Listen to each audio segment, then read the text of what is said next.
बिस्मिल्लाहिर्रहमानिर्रहीम, अस्सलाम वालेकुम। शहर इक़्तिदार इस्लामाबाद में आज आम तातील थी, छुट्टी थी, क्योंकि एक मुअज़्ज़ज़ मेहमान ने पाकिस्तान आना था और बहुत सारी उम्मीदें वाबस्ता की हुई थी हुकूमत वक्त ने कि वो मुअज़्ज़ज़ मेहमान पाकिस्तान में आएंगे और फिर हम उनसे कुछ थोड़ा बहुत मांग लेंगे, क्योंकि हमारा गुजारा जो है वो मांगने पे चल रहा है। लेकिन मुअज़्ज़ज़ मेहमान जो हैं वो ना तो शहर इक़्तिदार आए, छुट्टी भी हुई और बहाना ये लगा या बताया ये गया कि मौसम ख़राब था, बारिश थी। मुत्तहदा अरब अमारात के सदर मोहम्मद बिन ज़ैद ईसा नकवी साहब क्यों शहर इक़्तिदार वो नहीं आए, क्यों शहबाज शरीफ साहब से उन्होंने मुलाकात नहीं की, हुआ क्या है? देखिए, सबसे पहला सवाल मैं आपको इसकी बड़ी दिलचस्प वजूहात बताता हूँ कि ये दौरा, ये तो कह रहे हैं ना कि मौसम की ख़राबी की वजह से बारिश हो गई, धुंध हो गई, उसकी वजह से नहीं। एक बात मैं आपको पहले आगाज़ में वजह भी मैं आपको बताता हूँ, आपको आगाज़ में बताता हूँ कि आप जाके ना गूगल के ऊपर लिखिए इस्लामाबाद एयरपोर्ट अराइवल्स, उसमें आपको पता चलेगा कि इस्लामाबाद में कितनी फ़्लाइट्स लैंड की हैं मंडे के रोज़, कितनी फ़्लाइट्स ने इस्लामाबाद में लैंड किया। फिर आप जाकर रहीम यार ख़ान का वेदर, एक्यू वेदर के ऊपर चेक करें और आप देखें कि वहाँ पर धूप किस वक्त शुरू हुई और किस वक्त थी। ये मामला बारिश का या मौसम का कब तक था, फिर मैं उस मामले पर आता हूँ। सबसे पहला सवाल ये है कि ये दौरा हो क्यों रहा था। मोहम्मद बिन ज़ैद तो ऑलरेडी पाकिस्तान में मौजूद थे, 4 दिन से वो 4 दिन से पाकिस्तान में मौजूद थे। वो रहीम यार ख़ान उन्होंने लैंड किया। ये दौरे में ये पाकिस्तान की सफारती तारीख़ का एक अनोखा वाक़या होने वाला था, होते होते रह गया। और मैं बताता हूँ आपको कि मोहम्मद बिन ज़ैद, देखें, ये पहली बात तो बदकिस्मती की कि मोहम्मद बिन ज़ैद जो है वो यहाँ पर शिकार के लिए आए थे। ठीक है, हम जो है वो शिकारगाह बने हुए हैं और एक ऐसा एंडेंजर्ड स्पीशी, एक ऐसा परिंदा जो कि सर्बिया की जो सर्बियन ब्रीज़ चलती है, जो सर्द हवाएं चलती हैं सेंट्रल एशियन स्टेट्स में, वहाँ पर सर्दी से ठिठुरती हुई, खून जमाती हुई सर्दी से अपनी जान बचाने के लिए हमारे गर्म इलाकों का रुख करता है। उनके लिए गर्मी है, वो इन इलाकों में आता है सर्वाइव करने के लिए और हम उसे यहाँ पर शिकार करते हैं। और शिकार ख़ुद भी नहीं करते, आपके और मेरे शिकार करने पे तो पाबंदी है। आप गल्फ़ किंगडम्स में मुख्तलिफ़ जो रॉयल फैमिलीज़ हैं उनके लोगों को बुलाते हैं, उनको कहते हैं कि जनाब आएँ, पाग लगे रहें, शिकार करें। शिकार करने के हवाले से क्या क्या दास्तानें मशहूर हैं, मैं उसकी डिटेल में नहीं जाऊँगा, फिर ज़ाहिर है कि हर किस्म के सेट ऑफ ऑडियंस हमें देखता है। ख़वातीन भी होते हैं, मर्द हज़रात होते हैं, उसमें कम एज वाले भी होते हैं, ज़्यादा भी, लेकिन जितने भी एडल्ट्स हैं उनको मालूम है कि इसके हवाले से किस किस्म की कहानियाँ जो है वो मशहूर हैं कि क्या क्या कुछ होता है रहा माजी में और क्या क्या होता है। बहरहाल वो यहाँ पर मौजूद थे शिकार के लिए। वो आए शिकार के लिए, लेयर ट्रिप के ऊपर आए थे। उससे पहले हमारे वज़ीर-ए-आज़म गए थे और वज़ीर-ए-आज़म ने वहाँ पर, आपको पता है ना कि उन्होंने आके बताया कि मैंने उनसे पहले रोल ओवर मांगा और ये किया और ये बात हुई, वो उस पर एग्री हो गए। फिर मैंने सोचा, फिर मैंने दिल में अपने मेरे ख्याल आया, मैं गया, मैंने उनका मूड देखा, फिर मैंने अपने अंदर बड़ी हिम्मत पैदा की और हिम्मत पैदा करके मैंने उनका $1 अरब और दे दें। ये आपके वज़ीर-ए-आज़म ने खुद ऑन द रिकॉर्ड कहा। आप खुद को एज अ भिखारी पोर्ट्रे करते हैं। आई हेट टू से this for an elected prime minister. जैसा कैसा हो, उसके प्रोसेस पर जितने मर्जी सवाल उठाएं, but he is the prime minister of Pakistan right now as per the book, and उसको एक्सेप्ट इंटरनेशनली किया जाता है। लेकिन वो खुद अपने बारे में क्या पोर्ट्रे करते हैं, भीख के ऊपर लेक्चर देते हैं। अब यहाँ पर वो आ चुके थे और वो निजी दौरा था, प्राइवेट विजिट। सबसे पहला क्वेश्चन ये है कि हमारे जो शहबाज शरीफ साहब हैं, नवाज़ शरीफ हैं, मरियम नवाज़ हैं, आसिफ अली जरदारी जब सदर थे, बिलावल भुट्टो जरदारी वज़ीर ख़ारजा हैं, इन सब के घर हैं बाहर। किसी का यूएई में है, किसी का लंदन में है, सबको मालूम है। और जब ये अपने, मरियम नवाज़ तो नहीं रही, लेकिन जब ये किसी मनसब पे बराजमान रहे पाकिस्तान में, इन्होंने बारहा दौरे किए। ये गए, लंदन लैंड किए, यूएई। आप मुझे एक बात बताएं, सर्च करके ज़रा दौड़ाएं जनाब, गूगल के घोड़े दौड़ाएं और मुझे ये बताएं कि कितनी मरतबा ऐसा हुआ कि आपको कोई एक ख़बर आपकी नज़र से गुजरी हो कि आसिफ अली जरदारी पहुँचे और यूएई में अपने निजी दौरे पे, अपने प्राइवेट विजिट पे पहुँचे और उनको फ़लाँ शख्स ने, किसी 16वें ग्रेड के अफसर ने भी रिसीव किया। कोई बताए हमें कि हीथरो एयरपोर्ट के ऊपर एवन फील्ड डिपार्टमेंट के विज़िट के लिए गए हों शहबाज शरीफ या नवाज़ शरीफ, उनको फॉरेन एंड कॉमनवेल्थ ऑफिस के किसी छोटे से शख्स ने रिसीव किया हो। यहाँ पर हुआ ये कि 4 दिन पहले जब मोहम्मद बिन ज़ायद पहुँचे, उनके जो डेलीगेशन की कंपोजिशन है वो आपको ये बताती है कि वो यहाँ पर he is not here for business, not for official business, leisure trip के लिए वो आए हैं। और हमारे मुल्क के वज़ीर आज़म अपने स्टेशन से इस्लामाबाद से बाहर जाते हैं, बाहर जाकर वो रहीम यार ख़ान में वो निगरान वज़ीर आला मोहसिन नकवी, वज़ीर इत्तलात मरियम औरंगज़ेब, मुअव्विन ख़ुसूसी तारिक फ़ातिमी, अता तारड़, फ़लाँ अफसर फ़लाँ अफसर फ़लाँ अफसर, डीसी से लेके ये सारे किस्से क्या मशहूर हैं, फ़ॉरेन ऑफिस में जाएं किसी से पूछें, ज़बान ज़द-ए-आम है भाई। जब ये शहज़ादे शिकार के लिए आते हैं, रोलेक्स की घड़ियाँ बटती हैं, आने वालों को वो दी जाती हैं। जब आते हैं तोहफ़े तहाइफ लेकर आते हैं, वहाँ पर नॉन कस्टम पेड गाड़ियाँ आती हैं, फाल्कन किस तरीके से इंपोर्ट होता है जो शिकार के लिए इस्तेमाल होता है, ये सबको मालूम है। बट लेट्स जस्ट अस्यूम, हम ये फ़र्ज़ कर लेते हैं कि चलें पाकिस्तान एक गरीब मुल्क है, इस झगड़े से भी हट जाते हैं कि उसकी वजह कौन है, ये ख़ानदान है या वो ख़ानदान है या फ़लाँ शख्स है या इमरान खान है।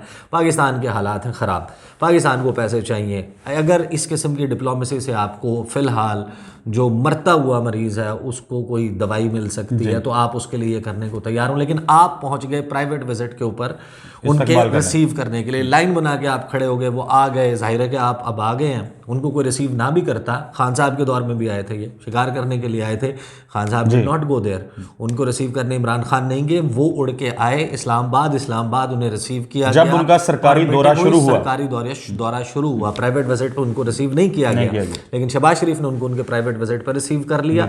माजी में भी होता रहा है, ज़ियाउल हक साहब ने भी किया, मोहतरमा बेनज़ीर भुट्टो ने भी किया, नवाज शरीफ ने भी किया, ये सब लोग करते रहे, लेकिन इन्होंने नहीं किया था। आसिफ अली ज़रदारी ने भी गालिबन जो है वो जब चाकी वाला मामला हुआ था वहाँ पर लैंड दे दिया था, और फिर इनकी गल्फ़ किंगडम्स की भी आपस में किसकी नाक ऊंची और किसकी नाक नीची वाली लड़ाई होती है, तो उसकी वजह से भी मामला ख़राब होते। But to cut the story short and come quickly to the reasons के ये हुआ क्या, शहबाज शरीफ वहाँ चले गए, शहबाज शरीफ ने फिर वहाँ पर जाहिर है कि वही गुफ्तगू कर दी, ट्रेंड इन्होंने चलाए सब्ज़ पासपोर्ट की इज़्ज़त बहाल, क्योंकि मोहम्मद बिन ज़ायद जो है वो वहाँ पर उनको ड्राइव करके अपने साथ लेकर जा रहे थे। अब इनको ये समझ आनी चाहिए कि ड्राइव करने का मतलब यह है कि वो ये समझ रहे थे कि मेरी जगह पे ये आया, ये मेरी जगह पर आया, मैं इसके पास नहीं आया। इज्जत कैसे बहाल हुई, ये कैसे बहाल हुई? वो वहाँ पर शिकारगाह में गए, वो वहाँ पर जिस मकसद के लिए आए थे वो डिफरेंट था। आपने उनके सामने तरला डाल दिया, आपने कहा ये कर दें, ये कर दें, ये कर दें, उन्होंने कहा कर देंगे, फिर साथ ही जब उन्होंने कहा कि आप विजिट भी रख लें।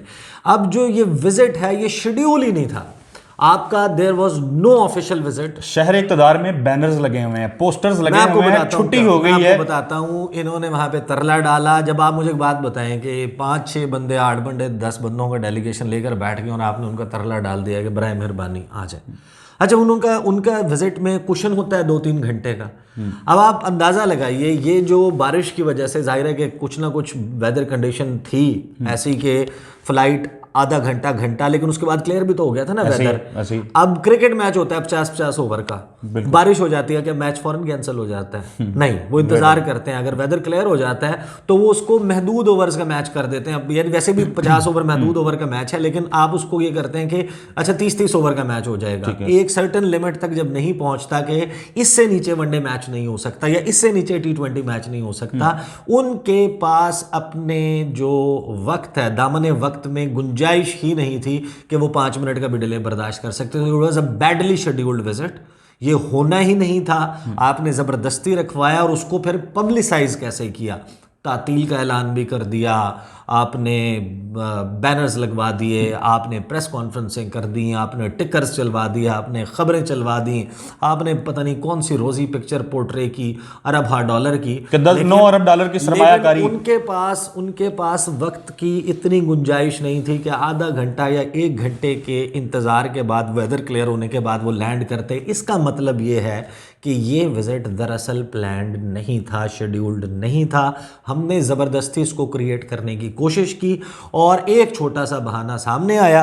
अगर उनका विज़िट का सीरियस इंटेंट होता और वो इसी मकसद से आए होते और ये पहले से प्लान्ड होता जो ऑफिशियली होता है, दो ममालिक के दरमियान दौरे को प्रॉपरली प्लान किया जाता है, कई कई हफ्तों कई महीनों की मेहनत होती है, डेलिब्रेशंस होती हैं। दो ममालिक के दफ्तर खारजा अपने अपने सफ़ीरों के ज़रिए, जो सफ़ीर है वो उनके दफ्तर खारजा, फिर यहाँ पे जो सफ़ीर हैं वो हमारे दफ्तर खारजा आके उसके प्रोटोकॉल्स को डिस्कस करते हैं, किस किस की मीटिंग होगी, कितनी देर मीटिंग होगी, उसका एजेंडा क्या होगा, ओपन कौन करेगा, कितना मिनट आने का मार्जिन है, कितना मिनट वापस जाने का मार्जिन है। ये सारी चीज़ें डिप्लोमेटिक प्रोटोकॉल्स तय होते हैं। विज़िट तब होता है, ऐसे विज़िट नहीं होते। आपने अपने और फिर एक ऐसे वक्त में ना आपके मुल्क में वज़ीर ख़ारजा मौजूद है, ना आपकी स्टेट मिनिस्टर जो है वो मौजूद हैं, वो मौजूद नहीं है। आपने किसको वहाँ पर ले जाकर क्या करना है, और आपने 45 लोगों की लगभग यहाँ पर मुलाकात रखी हुई थी। और यूएई के प्रेसिडेंट जो हैं उनके लिए एक एम्बैरेसिंग सिचुएशन है ना, आपने क्रिएट कर दी। आपने क्या दिया, आपने उसको इतना पब्लिसाइज कर दिया कि अब आपके पास उनकी आगे एंगेजमेंट्स हैं, उन्होंने पहुंचना है वापस और उनके पास वक्त कम है। अगर वो 1 घंटा डिले से या 2 घंटे डिले से इस्लामाबाद पहुंचते हैं तो उनके पास उनका अच्छा, इसमें एक सवाल ये कि अगर कोई मंसूबे वो लेके आ रहे थे, सरमायाकारी लेके आ रहे थे, तो जब प्राइम मिनिस्टर रहीम यार खान गए हैं वहां पे वो चीजें हो सकती थी, मतलब वहां पे जो भी आपने एमओयू साइन करने थे, कुछ भी करना था, वहां पे पॉसिबल था। ये चीजें पहले से प्लान्ड ही नहीं थी। हाँ, मोहम्मद बिन जायद जो हैं वो अब अच्छा, वैसे भी इनको फिलहाल इस हुकूमत को जो है ना कैश चाहिए, कैश जी। इनको इन्वेस्टमेंट जो है वो, उसके लिए जब इन्वेस्टमेंट प्लेज होती है कि हम इतनी इन्वेस्टमेंट करेंगे, उसके बाद वो भी एक लंबा प्रोसेस है। वर्किंग ग्रुप्स बैठते हैं, प्रोजेक्ट सामने आता है, उस प्रोजेक्ट की फिजिबिलिटी पे बात होती है, उसके PC1 पे बात होती है, कैसे होगा, टाइमलाइन क्या होगी, आपका इसमें क्या शेयर होगा, हमारा क्या शेयर होगा, हमें पैसे हमारे कैसे वापस मिलेंगे जब हम इन्वेस्टमेंट करेंगे, ये एक अच्छी इन्वेस्टमेंट अपॉर्चुनिटी है कि नहीं, हम इसमें से क्या निकाल पाएंगे, कितने साल में निकाल पाएंगे, हमारा मुनाफा कितना होगा, इस दौरान ये मुल्क ग्रे लिस्ट में तो नहीं आ जाएगा, फैटफ की चीज़ें पूरी हैं कि नहीं। ये सारी चीज़ें खंगालने के बाद आप एक फोकस्ड एलोकेशन करके आप उसको पैसे ट्रांसफ़र करते हैं प्रोजेक्ट के लिए। वो पैसा कहीं और इस्तेमाल नहीं हो सकता, वो पैसा जो है वो डाइवर्ट होके पाकिस्तान में इंपोर्ट के लिए, फ़लाँ चीज़ के लिए, उसके लिए इस्तेमाल नहीं हो सकता। वो स्पेसिफिक पैसा होता है, वो उस मकसद के लिए आता है। तो यहाँ पर जो इस वक्त हुकूमत है उसको तो वो डायरेक्ट कैश, वो लतीफ़ा होता है ना, कुछ दोस्त होते हैं वो कहते हैं कि जनाब, एक बंदा अक्सर आपने देखा होगा इस किस्म की बात, कहते हैं कि आओ मैं तुम्हें खाना खिलाता हूँ, कहते खाना नहीं खिलाओ तो मुझे कैश दे तो कितने इसा भाई बैरून जितनी भी हुकूमतें हैं वो देखती हैं मुख्तलिफ ममालिक में कि वहाँ की जो अवाम है उसके सेंटीमेंट्स क्या हैं हमारे बारे में। इन्वेस्टमेंट्स होती हैं, लोग पैसा लगाते हैं ममालिक इसके ऊपर। मोहम्मद बिन जैद जो हैं वो इस वक्त क्या सोच रहे होंगे? आप समझते हैं कि वो ये फील कर रहे होंगे, यार इन्होंने तो मुझे गंदा करवा दिया है, मेरी बेइज्जती करवाई है इन्होंने। देखें, वो असल में उनको ये होगा ना कि ये फिर मांग लेंगे, ये मैं अज्यूम कर रहा हूँ, जाहिर है कि ये इस किस्म का वो है। लेकिन यूएई और पाकिस्तान, इनके दरमियान बड़े देरीना किस्म के, तारीख़ी किस्म के ताल्लुकात हैं, अगरचे इसमें एक मास्टर एंड स्लेव टाइप के रिलेशनशिप का जो है तासुर है उभर कर सामने आता है। और क्योंकि मैं अपने चैनल के ऊपर बारहा अनवर करकाश ने क्या कहा था, चौधरी निसार ने क्या कहा था, किस किस्म की स्टेटमेंट आई थी जब हमने एक मिस कमिटमेंट की थी यमन के मामले पर, किस किस्म के कॉन्सिक्वेंसेस की धमकी दी गई थी। फिर यूएई का जो इंटरेस्ट है इंडिया में, इंडिया के साथ जो उनके ताल्लुकात हैं, नरेंद्र मोदी के साथ मोहम्मद बिन जायद के जो ताल्लुकात हैं, कश्मीर में वो जो इन्वेस्टमेंट्स कर रहे हैं, लेकिन वो पाकिस्तान में भी प्रोजेक्ट्स चला रहे हैं, बेतहाशा उनके ऐसे प्रोजेक्ट्स हैं जो पाकिस्तान में चला रहे हैं। बहरहाल इसको जो बड़े, लेकिन बड़ा सख्त हो जाएगा, सख्त मैं आसान अल्फाज इस्तेमाल करने की कोशिश करता हूँ, but it was miss carriage of diplomacy. Miscarriage of diplomacy is the softest thing I can say right now. उसकी वजह एक और चीज़ भी बता दूं कि इस वक्त इस हुकूमत के हवाले से जो तमाशा चल रहा है ये अनप्रेसिडेंट है। इसकी मिसाल माजी में नहीं मिलती, और पार्लिमानी अल्फाज में, मुहज़्ज़ब लहजे में इनकी कारकर्दगी पर गुफ्तगू करना अब महाल हो चुका है।